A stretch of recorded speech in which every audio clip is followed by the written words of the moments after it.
ఉన్నటువంటి ఆయన యొక్క మహోన్నతమైనటువంటి నామానికి కృతజ్ఞతాస్తుతులు తెలియజేస్తూ, మరి ఈ యొక్క ఆదివారం దినాన్న ఈ యొక్క నూతన సంవత్సరంలో మొట్టమొదటి ఆదివారము మీతో దేవుని యొక్క వాక్యాన్ని పంచుకుంటున్న బట్టి దేవునికి కృతజ్ఞతలు తెలియజేస్తూ, మరి ఆసక్తిగా కూడి వచ్చిన మీ అందరికీ నా హృదయపూర్వక వందనాలు తెలియజేస్తున్నాను.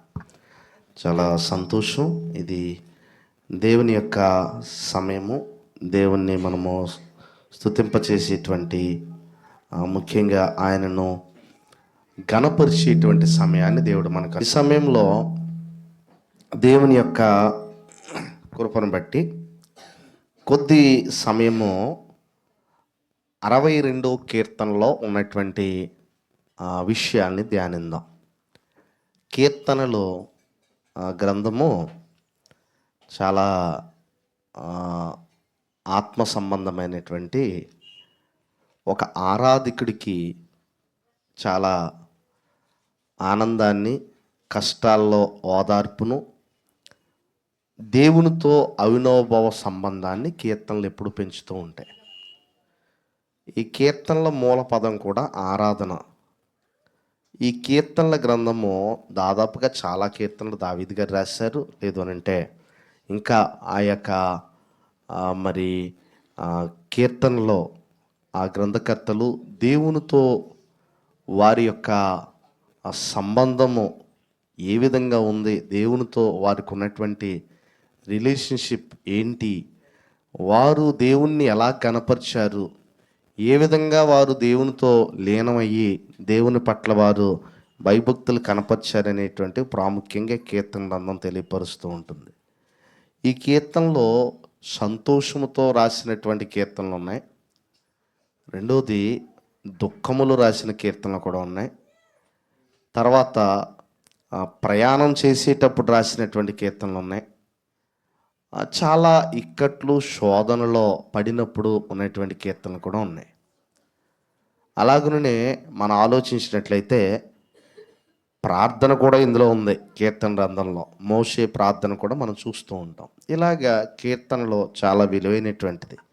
ముఖ్యంగా మనం ఆలోచించేటువంటి కీర్తన ఈరోజు 62వ కీర్తన.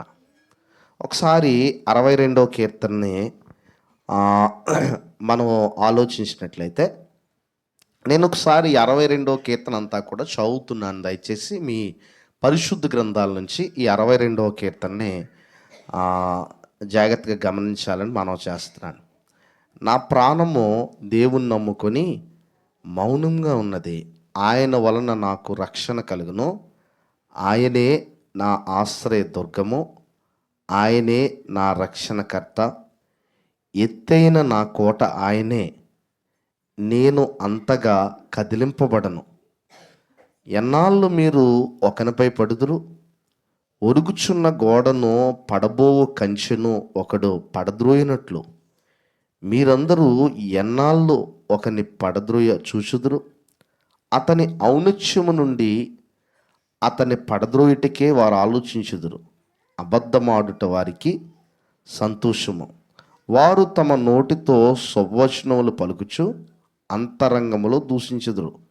నా ప్రాణమా దేవుని నమ్ముకొని మౌనంగా ఉండుము, ఆయన వలననే నాకు నిరీక్షణ కలుగుచున్నది. ఆయనే నా ఆశ్రయ దుర్గము, నా రక్షణాధారము, నా ఎత్తైన కోట ఆయనే, నేను కదిలింపబడను. నా రక్షణకు నా మహిమకు దేవుడే ఆధారము, నా బలమైన ఆశ్రయ దుర్గము. నా ఆశ్రయము దేవుని యందే ఉన్నది. జనులారా, ఎల్లప్పుడూ ఆయన యందు నమ్మిక ఉంచుడి. ఆయన సన్నిధిని మీ హృదయములు కుమ్మరించుడి. దేవుడు మనకు ఆశ్రయము. అల్పులైన వారు ఒట్టి ఊపిరి అయి ఉన్నారు, గనులైన వారు మాయా స్వరూపులు. త్రాసులో వారందరూ తేలిపోవుదురు, వట్టి ఊపిరి కన్నా అలకనగా ఉన్నారు. బలత్కారమందు నమ్మిక ఉంచుకుడి, దోచుకునుట చేత గర్వపడకుడి. ధనము హెచ్చినను దానిని లక్ష్య పెట్టకుడి. బలము తనదని ఒక మారు దేవుడు సెలవిచ్చును, 2 మార్లు ఆ మాట నాకు వినబడెను. ప్రభా, మనుషులందరికీ వారి వారి క్రియలు చెప్పిన నీవే ప్రతిఫలమిచ్చున్నావు, కాగా కృప చూపుటయు నీది. ఇది 62వ కీర్తనలో దావీదు గారు రాసినటువంటి కీర్తనలో ముఖ్యమైనటువంటి సంగతులు ఏంటనంటే, మొట్టమొదట ఆయన ఆధారము దేవుడే అనేటువంటి సంగతిని ప్రాముఖ్యంగా తెలియపరుస్తున్నాడు. ఆయన ఆధారం ఎవరని చెప్తున్నాడు అంటే దేవుడే ఆయనకు ఆధారం అని చెప్తున్నాడు.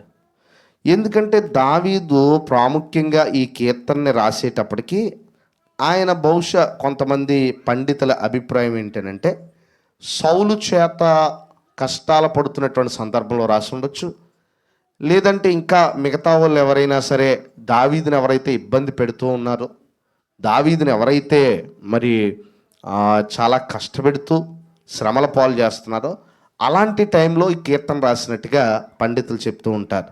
మొట్టమొదట సంగతి మనం ఆలోచించినట్లయితే విశ్రాంతి అనేటువంటిది మొట్టమొదటిగా ప్రశాంతత లేదంటే విశ్రాంతి అనేటువంటి దేవునిలోనే ఉన్నది అనేటువంటి సంగతిని మనకు 1-2 వచనాలు చెప్తున్నాయి. ఇక్కడ దావీదు ఏమాత్రం కంగారు పట్టలేదు. ఎందుకంటే దావీదు ఈ యొక్క మాటలు రాసేటప్పటికీ మనం ఆలోచిస్తే కొన్ని విషయాలు మాత్రం ఇందులో మనకి ప్రాముఖ్యంగా కనబడుతూ ఉంటాయి. దావీదుకి చాలా కష్టాలు వచ్చాయి, జీవితంలో చాలా శ్రమలు వచ్చాయి. అవి కూడా ఎవరి వల్ల వచ్చాయనంటే సొంత వారి వల్ల ఎక్కువ వచ్చాయి దావీదుకి. దావీదు జీవితంలో కష్టాలన్నీ కూడా శత్రువులతో తక్కువైతే సొంత వారితో ఎక్కువ వచ్చాయి దావీదుకి. ఎందుకంటే మొట్టమొదటి నుంచి ఇది కూడా ఎంతో మరి గొల్యాతును చూసినప్పుడు, గొల్యాతును కనుక చూసినట్టయితే గొల్యాతును చంపినప్పుడు మరి ఆయా సందర్భంలో మరి సౌలుకి 1000 కొలది, దావీదుకి 10,000 కొలది అని అన్నప్పుడు ఆ రోజు నుంచి సౌలు దావీదుకి శత్రువుగా మారాడు. ఈరోజు దేవుడు నిన్ను గనుక హెచ్చిస్తూ ఉన్నట్లయితే, బైబిల్లో ఒక మాట ఉంది, ఇస్సాకునో ఎవరినో మనుషులు అసూయపడే అంతగా ఆశీర్వదించాడట. అంటే మానవుడు అభివృద్ధి చెందుతున్నప్పుడు మనుషుల అసూయ అనేటువంటిది కామన్గా ఉండేటువంటిది. ఎందుకనంటే దావీదు కూడా అలాంటివి ఫేస్ చేశాడు జీవితంలో. దావీదు దేవుని మీద ఫోకస్ చేస్తుంటే శత్రువులు మాత్రం దావీదు మీద ఫోకస్ చేస్తున్నారు. చాలాసార్లు చూడండి, మన యొక్క లక్ష్యం ఎప్పుడూ కూడా దేవుని వైపు మాత్రమే ఉండాలి. అంటే దావీదేమో దేవుని సంతోషపెట్టే పనిలో ఉంటే శత్రువులు మాత్రం దావీదును పడగొట్టే పనిలో ఉన్నారు. అందుకే ఇక్కడ అంటున్నాడు, ఏమంటున్నాడంటే ఎన్నాళ్ళు మీరు ఒకనిపై పడుదురు, ఒరుగుచున్న గోడను పడబోవు కంచెను ఒకడు పడద్రోయినట్లు మీరందరూ ఎన్నాళ్ళ ఒకని పడద్రోయుదురు. అతని ఔన్నత్యము నుండి అతని పడదోయటకే వారు ఏం చేస్తూ ఉంటారండి? ఈ లోకంలో నువ్వు కనుక హెచ్చించబడుతూ ఉన్నట్లయితే, దీవించబడుతూ ఉన్నట్లయితే నేను పడగొట్టాలనేటువంటి ప్రయత్నాలు జరుగుతూనే ఉంటూ ఉంటాయి. ఈ లోకం యొక్క తీరది. కింద కూడా అంటున్నాడు, ఏమన్నాడంటే అబద్ధమాడుట వారికి ఏమన్నాడండి? సంతోషం. తర్వాత వారు తమ నోటితో శుభవచనములు పలుకుచు అంతరంగంలో ఏం చేస్తారండి? అంటే ఇది మీకు తెలియనిదేమీ కాదు. నోటితో శుభవచనాలు పలుకుచు అంతరంగంలో దూషించడం పాపం. ఇది అనేక మంది గుర్తించడం. నోటితో శుభవచనాలు పలుకుతూ అంతరంగంలో ఒక సహోదరుని దూషించడం కానీ, లేదంటే బయటి వ్యక్తుల్ని కానీ అది చాలా పాపం మనకు సంబంధించినటువంటిది. ఇలాగ దావీదు స్నేహితులు ఉన్నారు. అయితే ఆయన ఏమంటున్నాడు? ఎత్తైన నా కోట ఆయనే. కోట అనేటువంటిది చాలా పురాతనమైనటువంటిది.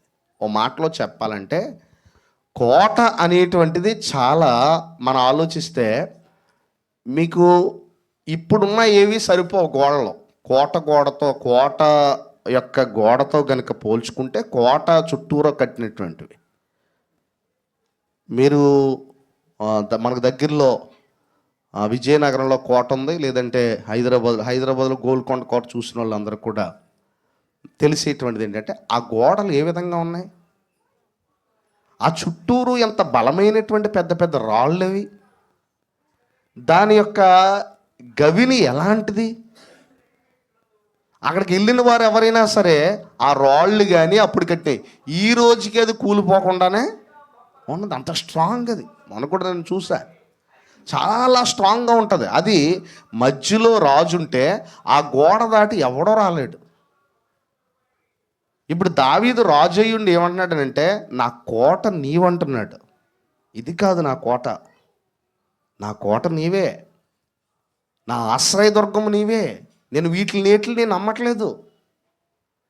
దావీదు ఉన్నతమైన ప్రజలను కానీ సంపదను కానీ ఎప్పుడూ నమ్మలేదు. ఒకసారి పశ్చాత్తాపడ్డాడు కూడా అలా నమ్మినందుకు. మీరు సమూయేలు గ్రంథంలో చూడండి, దావీదు ఏం చేశాడో తాను పశ్చాత్తాపడినటువంటి సందర్భం చూస్తే 2వ సమూయేలు కనుక మీరు చూసినట్లయితే ఇక్కడ ఒక చూడండి, 2వ సమూయేలు సమూయేలు గ్రంథము 2వ సమూయేలు 24వ అధ్యాయంలో చెప్తున్నాడు. ఏమంటున్నాడో చూడండి. మనం ఒకసారి ఈ మాటలు మనం చూద్దాం. దావీదు 24వ అధ్యాయంలో ఈ విధంగా మాట్లాడుతున్నాడండి. 2వ సమూయేల్లో చూడండి ఏమంటున్నాడో చూడండి. 24 మొదటి నుంచి నేను చదువుతున్నాను. ఇంకో మారు చూడండి, ఇక్కడ ఒక మాట చెప్తున్నాడండి 2వ వచనంలో. అందుకు చూడండి, రాజు తన యొద్దనున్న సైన్యాధిపతి అయిన యోవాబును పిలిచి, జనసంఖ్య ఎంతైనది నాకు తెలియగలిగేందులకే దాను మొదలుకొని బెయిర్షెబా వరకు ఇశ్రాయేలు గోత్రముల్లో నీవు సంచారం చేసి వారిని లెక్కించమని ఆజ్ఞేయగా. ఏమన్నాడు? మొత్తం దేశము యువతల నుంచి అవతల వరకు ఎంత సైన్యం ఉందో ఒకసారి లెక్క పెట్టి ఎవరికి చెప్పమన్నాడండి? నాకు చెప్పమన్నాడు. ఎవరో? దావీదు. ఎవరితో చెప్పాడు ఈ మాట? యోవాబుతో చెప్పాడు. ఎందుకు లెక్క పెట్టాలని అనుకున్నాడు? ఆ కింద చెప్తున్నాడు, అక్కడ అంటున్నాడండి చూడండి. అందుకు రాజు తన సైన్యాధిపతి యోవాబును పిలిచాడు. ఆ కింద చెప్తున్నాడు, సంచారం చేసి వాడిని లెక్కించమని ఆజ్ఞేయగా. 3వ వచనం అంటున్నాడు, యోవాబు జనుల సంఖ్య ఎంత అయినను, జనుల సంఖ్య ఎంతున్నా సరే నా ఏలిన వాడును రాజవునకు నీవు బ్రతికి ఉండగానే దేవుడైన యెహోవా దానికి 100 అంతలు ఎక్కువ చేయునుగాక. నా ఏలిన వాడును రాజువునకు నీకు ఈ కోరిక ఎలా పుట్టిన నేను. చూడండి అక్కడ చెప్తున్నాడు, ఏమంటున్నాడో చూడండి. 24వ అధ్యాయంలో చెప్తున్నాడు, యోవాబు జనుల సంఖ్య ఎంత ఉన్నను నా ఏలిన వాడును రాజును నీవు బ్రతికి ఉండగానే దేవుడైన యెహోవా దానిని 100 అంతలు ఎక్కువ చేయనుగాక. నా ఏలిన వాడవును రాజునకు నీకు ఈ కోరిక ఎలా పుట్టిన నేను. ఇది యోవాబు దావీదుని క్వశ్చన్ చేస్తున్నాడు. ఎలా పుట్టిందయ్యే ఈ కోరిక? జనాలు ఎంత ఉన్నా సరే బలం ఎవరు మనకి? బలం దేవుడే. చాలాసార్లు మన బలాన్ని మర్చిపోయి మనం మనకున్న వాటిని ఎక్కువ లెక్క పెట్టుకుంటూ ఉంటాం. నీ బలం నిజంగా ఎవరు?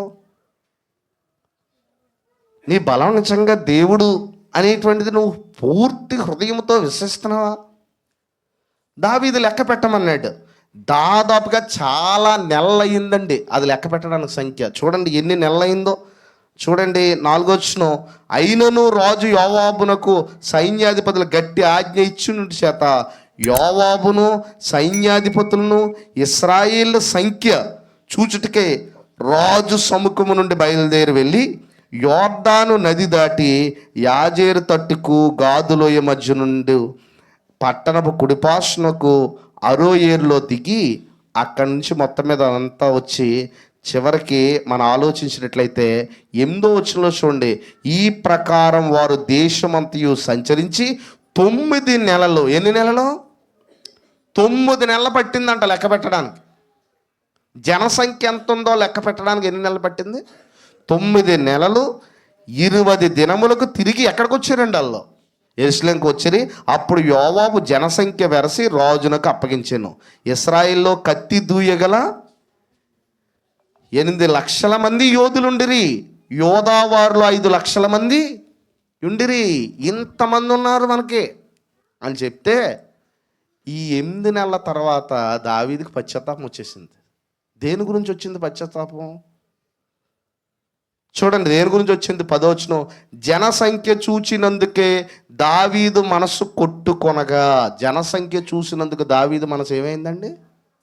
కొట్టుకొనగా, నేను చేసిన పని వలన గొప్ప పాపము కట్టుకుంటేని. ఒకసారి మీరు ఆలోచించండి, ఇది మీకు ఏమైనా గొప్ప పాపంలాగా అనిపిస్తుందా? ఈరోజు ఏది గొప్ప పాపం అనుకుంటాం మనం?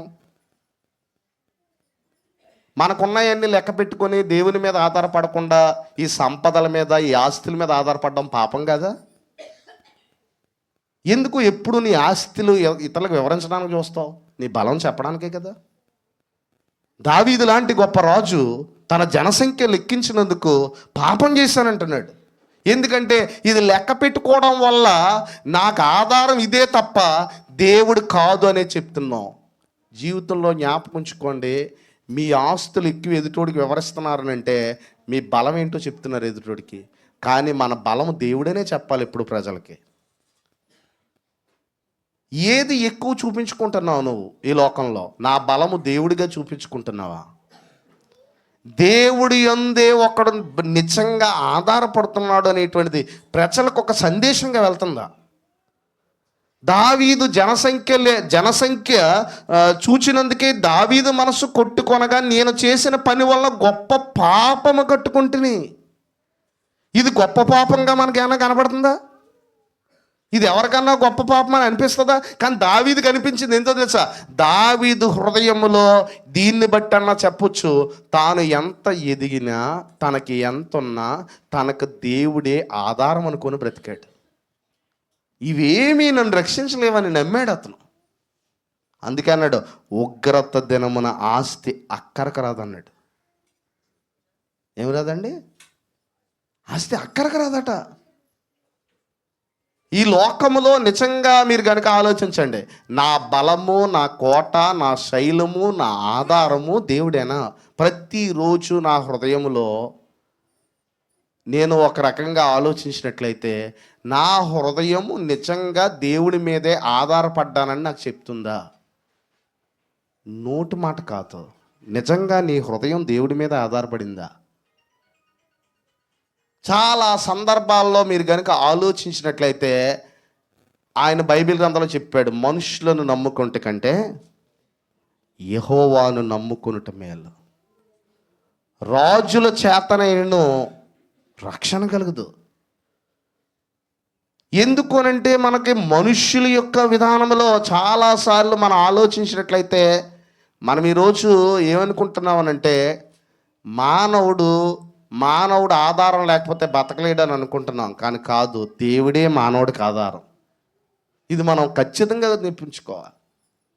ఈ లోకంలో మనం ఎన్నున్నా సరే మనం దేవుడి మీద మాత్రమే ఆధారపడాలి. ఎందుకో తెలుసా? ఇవేమీ మనం రక్షించలేమండి. మీరు కనుక చూసినట్లయితే ఇక్కడ చూడండి ఎంత తెగులు వచ్చిందంటే, దావీదు ఈ పని చేసినప్పుడు ఇది చిన్న విషయంగా దేవుడు చూడలేదు. చివరిగా దావీదు మొర్రపెట్టి అంతగా వచ్చింది చూడండి. ఇక్కడ ప్రార్థన 17వ వచనంలో చూడండి ఏమంటున్నాడో చూడండి.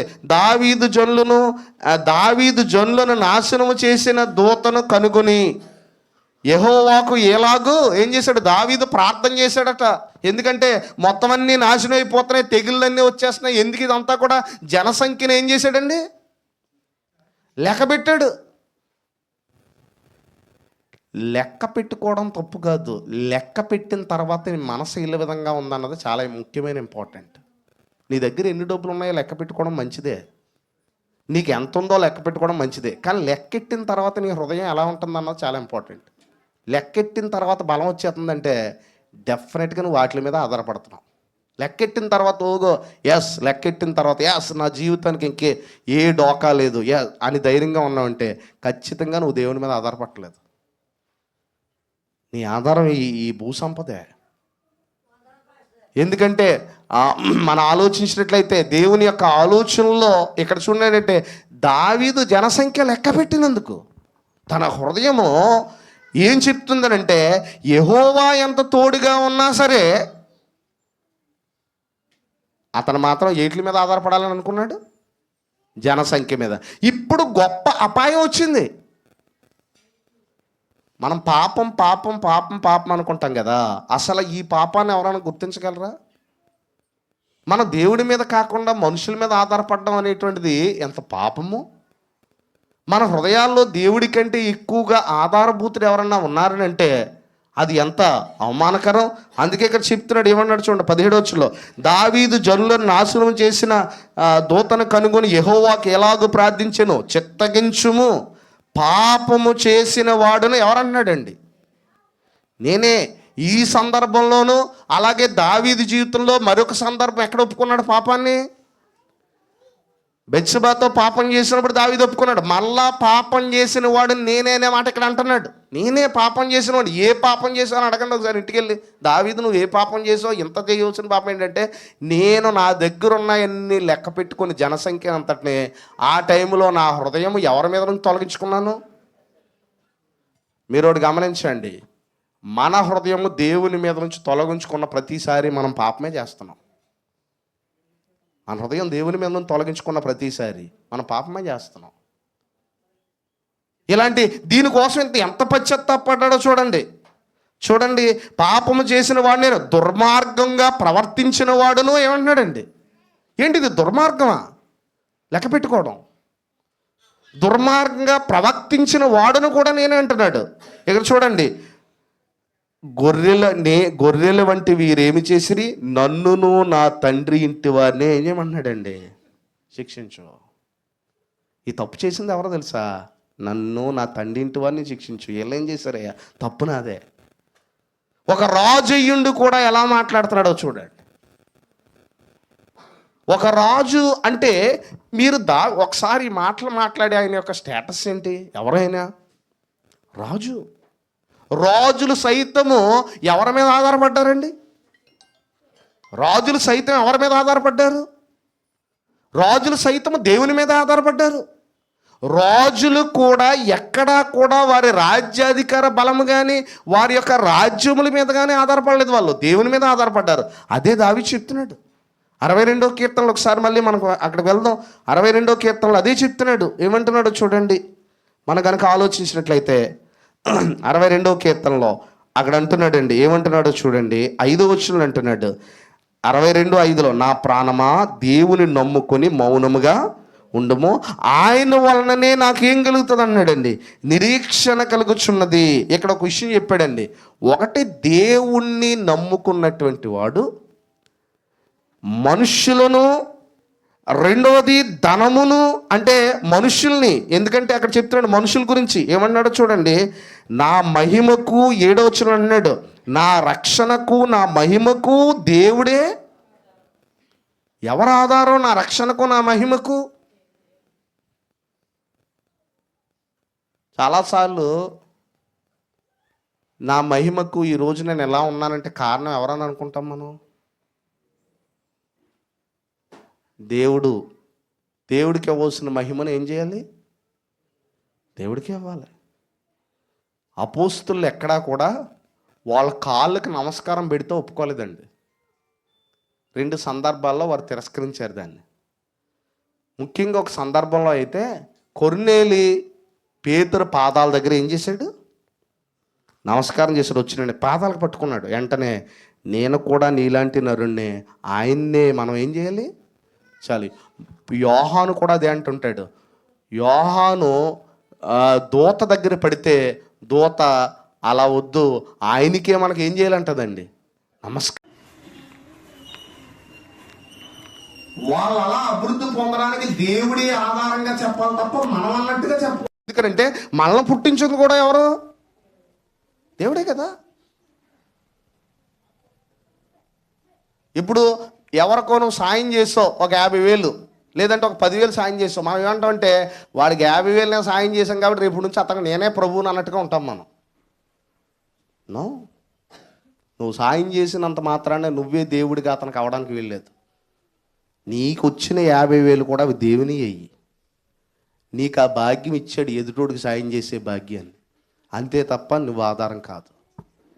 ఇది కూడా దేవుడే ఇచ్చాడు. ఈ భూమి మీద భూమి ఆయనది.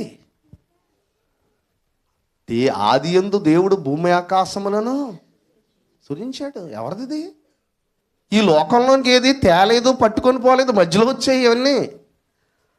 We are the managers. మేనేజింగ్ చేస్తున్నాం ఈ లోక సంబంధమైనటువంటి వాటితో. అందుకే మంచి గృహ నిర్వాహకులు కావాలని చెప్తూ ఉంటాడు. అమెరికా దేశంలో ఒక స్టోరీ ఉండేది, అంటే ఒక బుక్లో. ఆదివారం చందా ఏమని చెప్పి ఒక అమ్మాయికి డబ్బులు ఇస్తే, చిన్న పాపకి, ఆ అమ్మాయి ఆదివారం అందులో ఇవ్వకుండా వచ్చేసింది అంతే. బయటకు వచ్చిన తర్వాత ఎందుకు వేయలేదమ్మా అని వాళ్ళ డాడీ అడిగితే ఇది నాదన్నదట. అప్పుడు వాళ్ళ డాడీ కూర్చోబెట్టి చెప్పారంట, నువ్వెందుకు వేయలేదంటే ఇది నాది అనుకున్నందుకు వేయలేదు. కాబట్టి ఇది మంద అస్సలు కాదు, ఇది దేవుంది. ఇది ఆ చిన్న బిడ్డకు పాఠం నేర్పించాడంట. ఇది నువ్వు వెయ్యకపోవడం కారణం ఏంటి? నాదని చిన్నప్పటి నుంచి నేర్పించేటండి. ఇది మంద కాదు, దేవుడు మనకి ఇది ఇచ్చాడు, దీన్ని మనం సరైన రీతిలో ఏం చేయాలి? వినియోగించాలి. అందుకని మంచి గృహ నిర్వాహకులం అవ్వాలి ఈ లోకంలో. కాబట్టి దావీదు అంటున్నాడు, నా మహిమకు నా నిరీక్షణకు ఆధారం ఎవరంటున్నాడండి? దేవుడే ఆధారం నా మహిమకి. నిజంగా ఆలోచించండి, మనం అభివృద్ధి చెందిన తర్వాత జనాలకి దేవుడు కనపడుతున్నాడా, మనుషులు కనపడుతున్నారు? దేవుడు అతనికి తోడై ఉన్నాడు కనుక అతడు దీవించబడ్డాడని మన గురించి అనగలుగుతున్నారా? దేవుడు అతనికి తోడై ఉన్నాడు. యోసేపు గురించి ఒక మాట ఉందండి బైబిల్లో. ఏంటో తెలుసా అండి? యోసేపుకు దేవుడు తోడై ఉండేను కనుక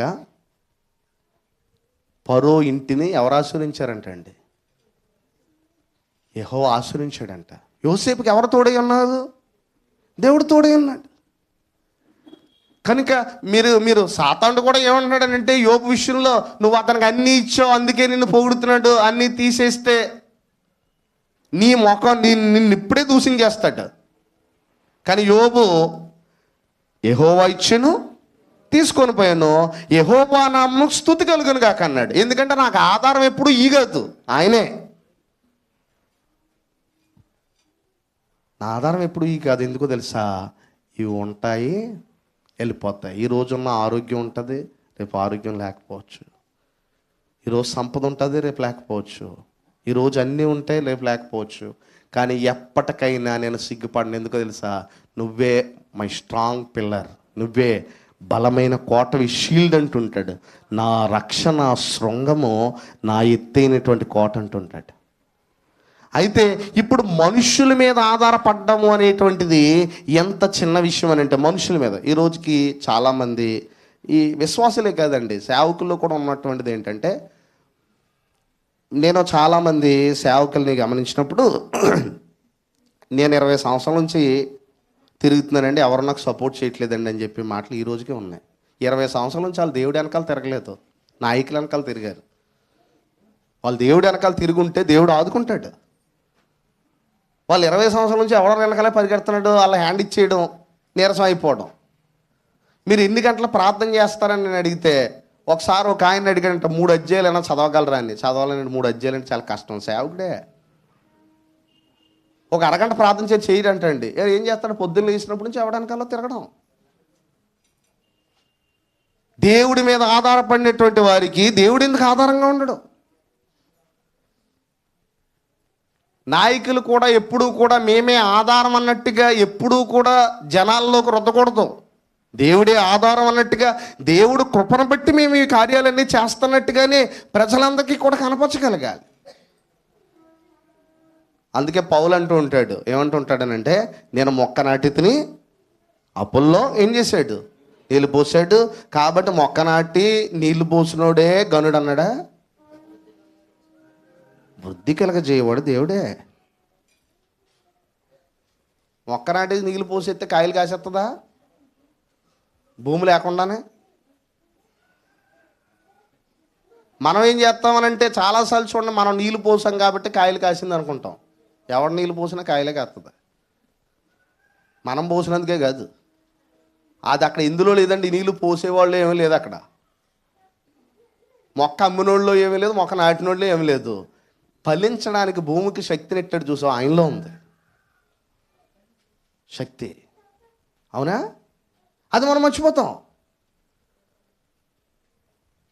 దేవుడు అందుకే మనల్ని ఏమన్నాడంటే ముఖ్యంగా మనుషుల మీద ఆధారపడి, కనుక మనుషుల యొక్క తత్వం ఎలాంటిదో చెప్తున్నాడు. చూడండి ఏమంటున్నాడంటే 8వ వచనం అంటాడు, జనులారా ఎల్లప్పుడూ ఆయన యందు ఏం చేయమంటున్నాడండి, నమ్మిక ఉంచుడి. 8వ వచనం అండి, ఆయన సన్నిధిని మీ హృదయములను ఏం చేయమంటున్నాడండి, కుమ్మరించడి. ఇదిగో ఈ ఆదివారం దనన్న పూర్తిగా మన యొక్క హృదయాలు ఆయన సన్నిధిలో ఏం చేయాలండి, కుమ్మరించాలి. హృదయాలను కుమ్మరించాలటండి.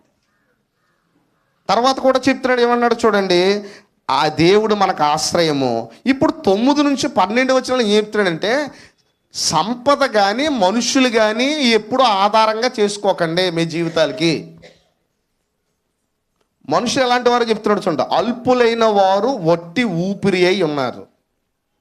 వట్టి ఏమై ఉన్నారండి, ఊపిరి. ఎలా ఉంటుంది ఊపిరి? వట్టి ఏమై ఉన్నారు, ఊపిరి ఉన్నారు. తర్వాత ఏమంటున్నాడు, గనులైన వారు మాయా. ఒకవేళ గనులు నమ్ముకుంటానా, గనులైన వారు కూడా వట్టి ఎలాంటి వారండి, మాయా స్వరూపులు.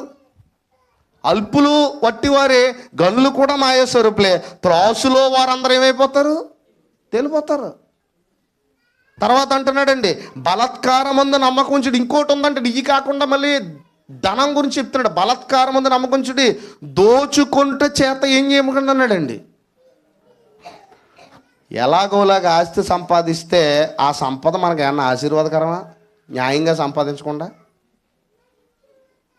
ఎప్పుడైనా సరే అన్యాయంగా మన ఇంట్లో ₹1 ఉందంటే అది ఎప్పటికైనా తాచుపోమేది, ఏదో రోజు కాటేస్తుంది అది డెఫినెట్గా.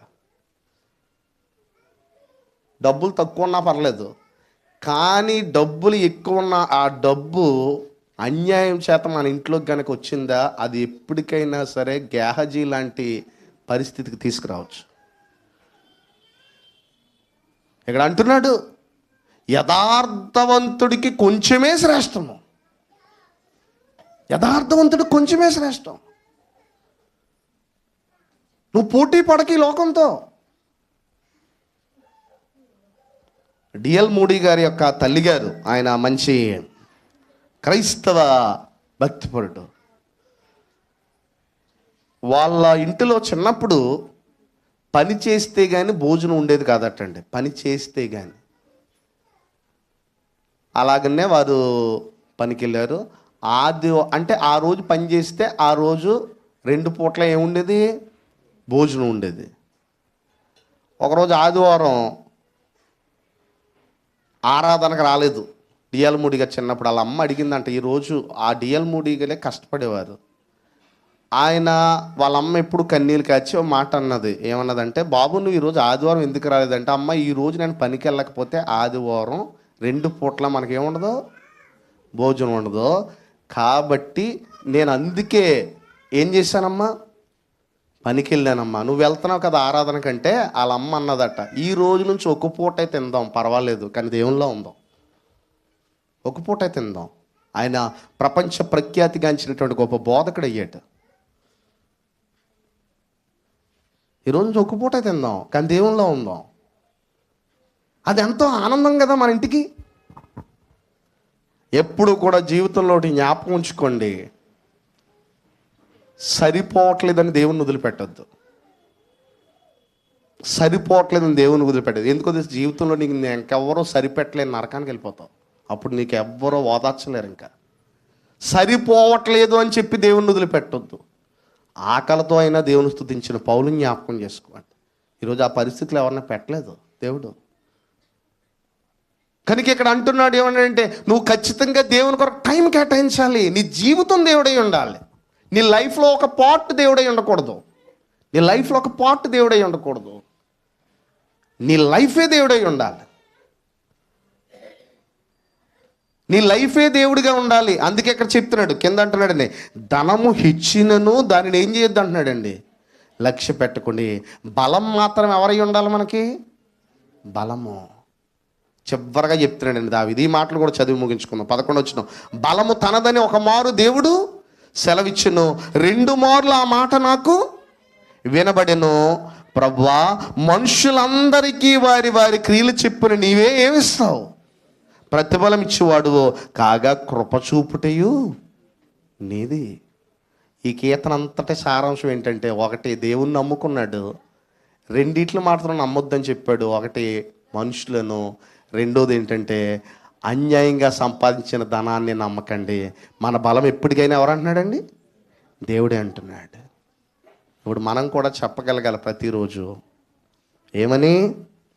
ఆయనే నాకు ఆశ్రయదుర్గము, ఆయన నా కోట, ఆయనే నా బలమైన దుర్గం. ప్రయాణాలు మొదలెడతామండి ఉదయాన్నే. ఎవరు ఈరోజు జాగ్రత్తగా వెళ్ళినా ఏమవుతుందండి? చాలా ప్రమాదాలు జరుగుతున్నాయి. ఎంత జాగ్రత్తగా వెళ్ళినా ప్రమాదం. మన బలము మనల్ని నడిపించేది ఆయనే. మనం ఎక్కడా కూడా ప్రయాణం మొదలెట్టే ముందు మనం ప్రార్థన చేయాలి, ప్రయాణం అయిపోయిన తర్వాత మనం ప్రార్థన చేయాలి. చాలాసార్లు మనం ప్రయాణం అయిపోయినాక ప్రార్థన చేయము. ఇంకా మళ్ళీ బయటికి వెళ్ళేటప్పుడు చేస్తాం. ప్రయాణం అంతట్లో నువ్వు వెళ్ళే రోడ్లోనే చాలామంది చనిపోయారు, లేదా నువ్వు వెళ్ళే రోడ్లో చాలామంది చనిపోయారు. వారికంటే నువ్వు గొప్పవాడు కాదు. నిన్ను ఈరోజు ఇక్కడ ఆరాధన తీసుకొచ్చాడు దేవుడు, నిన్ను నన్ను. మనం వెళ్ళే రోడ్లోనే చనిపోయారండి. కొంతమంది అప్పుడు కారు సేఫ్ అనుకుంటా, కారు నుజ్జు అయిపోతున్నాయి రోడ్ల మీద. ఎన్నో యాక్సిడెంట్లు చూస్తాం. సార్తో ప్రయాణం చేసేటప్పుడు ఎన్నో యాక్సిడెంట్లు చూసి చాలా బాధ కలుగుతూ ఉంటుంది. 5 నిమిషాల్లో మంచి అయిపోతారు. కానీ ఒకటి మాత్రం జ్ఞాపకం ఉంచుకోవాలి, దీనికి అంతటికి కారణం ఎవరి కృప అండి? దేవుని కృప. ఇది మనం చెప్పగలగాలి తరతరాలకి. ఇది మనము ఇతరులకి మనం అనుకోవాలి. రెండోది ఏంటంటే మన బిడ్డలకి ఇది నేర్పించాలి. మన చుట్టుపక్కల ఉన్నటువంటి వారు కూడా మా ఆధారము దేవుడే. ఈరోజు ఒక మాట జ్ఞాపకం ఉంచుకోండి, చివరిగా నేను చెప్తున్నాను. యేసు ప్రభువారు ఒక మాట అన్నారండి. ఏమన్నారంటే, నిన్ను ఎతుకుతున్నావు, నువ్వు ఎక్కడున్నావు అని అన్నప్పుడు, నా తండ్రి పని మీద నేను ఉంటానని మీకు తెలీదా అన్నాడు. ఎప్పుడైనా ఆదివారం బంధువులు కానీ ఏదైనా అంటే ఇంపార్టెంట్ కాకుండా అన్ఇంపార్టెంట్ పనులు ఏమన్నా తగిలితే బంధువులు ఏదో అంటారు, ఆదివారం ఇదిగో ఇలా పెట్టుకొని వస్తారంటే, ఈరోజు నేను దేవుణ్ణి ఆరాధించుకోవాలని మీకు తెలియదా నా దేవుణ్ణి అని ఎప్పుడన్నా అనగలుగుతున్నావు బంధువులతో? లేదు పర్లేదు ఒక ఆదివారం వచ్చేస్తానని ఎంతసేపు అంటుంటాం మనం. కానీ ఈరోజు నా దేవుణ్ణి ఆరాధించుకుంటానని మీకు తెలీదా అనే మాట అన్నప్పుడు వారికి నీ దేవుడు ఎంత గొప్పడో అర్థమవుతుంది. అనగలగాలి, మా దేవుడు మాకు ఆశ్రయం. ఈరోజు మీతో ఇలా మాట్లాడుతుంటాడు ఆయనే కారణం, ఈరోజు మీకు ఇలా సాయం చేయాలి ఆయనే కారణం అని చెప్పగలగాలి. సమాజం మధ్య ఆయన గొప్పతనాన్ని ఏం చేయాలండి? చాటాలి. పరిశుద్ధుల సభలో ఆయన వర్ణించేస్తున్నాం అని అంటున్నాడండి. సమాజం మధ్య ఆయన కీర్తిని ఏం చేస్తానంటున్నాడండి? చాటుతానంటున్నాడు.